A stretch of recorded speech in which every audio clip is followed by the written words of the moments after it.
Hi students, నేను మీ రవికాంత్ రెడ్డి. ఈరోజు ఈ వీడియోలో ఆంధ్రప్రదేశ్లోని ఇంటర్ ఫస్ట్ ఇయర్ చదువుతున్నటువంటి విద్యార్థులకి ముఖ్యమైనటువంటి నీతి శ్లోకాల్లో రెండవ శ్లోకం గురించి మీకు వివరిస్తానండి.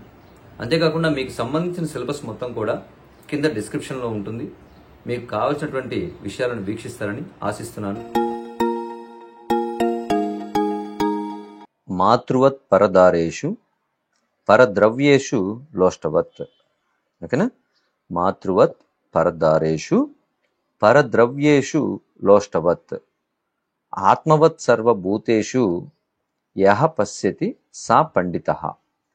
ఆత్మవత్ సర్వభూతేషు యః పశ్యతి సా పండితః. ఒకసారి మళ్ళీ చూసుకోండి. మాతృవత్ పరదారేషు పరద్రవ్యేషు లోష్టవత్. ఆత్మవత్ సర్వభూతేషు యః పశ్యతి సా పండితః. ఓకేనా? ఇప్పుడు శ్లోకానికి మీనింగ్ చూడండి. పరదారేషు, పర అంటే అర్థమైందంటే ఇతరుల యందు అని అర్థం అండి. దారేషు అంటే భార్యల యందు, ఇతరుల యొక్క భార్యల యందు. మాతృవత్ అంటే తల్లి వలె చూడవలెను. పరాయి వ్యక్తుల యొక్క భార్యలను మనం తల్లి వలె చూడవలెను. నెక్స్ట్ పరద్రవ్యేషు అన్నాడు, అంటే ఇతరుల యొక్క ధనము యందు. లోష్టవత్, లోష్టవత్ అంటే మట్టిగడ్డ వలె, మట్టి వలె అని అర్థం వస్తుందండి. అంటే ఇతరుల యొక్క ధనానికి మనం ఆశపడకూడదు, వాటిని మనం ఎప్పుడూ కూడా మట్టిగడ్డ వలె చూడాలి. ఓకేనా? నెక్స్ట్ ఆత్మవత్ సర్వభూతేషు. సర్వభూతేషు అంటే మన చుట్టూ ఉండేటువంటి ప్రాణులన్నిటి యందు, పంచభూతముల యందు అని కూడా మనం అర్థం తీసుకోవచ్చు. ఓకేనా? ఆత్మవత్ మనతో సమానంగా చూసుకోవాలి. ఓకేనా? పంచభూతాలను ఇప్పుడు మనల్ని మనం కించపరుచుకొని మాట్లాడలేం కదా, కాబట్టి ఇతరుల ప్రాణులన్నిటి యందు కూడా వాటి మనం అవమానించకుండా వాటికి కావాల్సినటువంటి అందుబాటులో ఉన్నటువంటివి మనం చేయగలగాలి. అంటే అర్థమైందంటే ఎదుటి వారికి కొంతమంది మాటల ద్వారా, కొంతమంది చేసే కార్యాల ద్వారా ఇబ్బంది పెడుతూ ఉంటారు. అటువంటి కార్యాలు ఎప్పుడు చేయకూడదు. యః పశ్యతి, ఈ విధంగా ఎవరైతే చేస్తూ చూస్తూ ఉంటారో సా పండితః, అతడే పండితుడు అని చెప్పి అంటున్నారు. ఓకేనా? నెక్స్ట్ కవి పరిచయం చూడండి.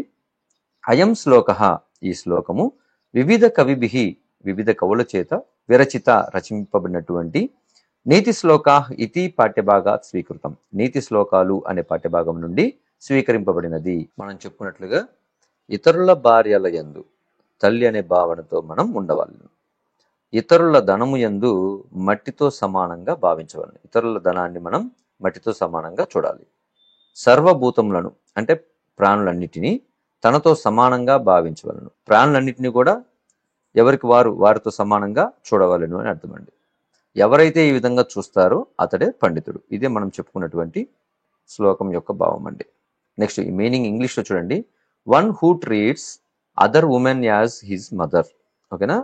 One who treats other women as his mother. Others wealth as a clod of earth. ఓకేనా? And all beings as himself is a wise man. నీతి శ్లోకాల్లో మనకి 4 శ్లోకాలు నేర్చుకుంటే చాలండి. అందులో 2వ శ్లోకాన్ని వివరించాను. మరొక శ్లోకాన్ని మీకు వివరించి కింద డిస్క్రిప్షన్లో ఇస్తాను. తప్పకుండా వీక్షిస్తారని ఆశిస్తున్నాను. Thank you.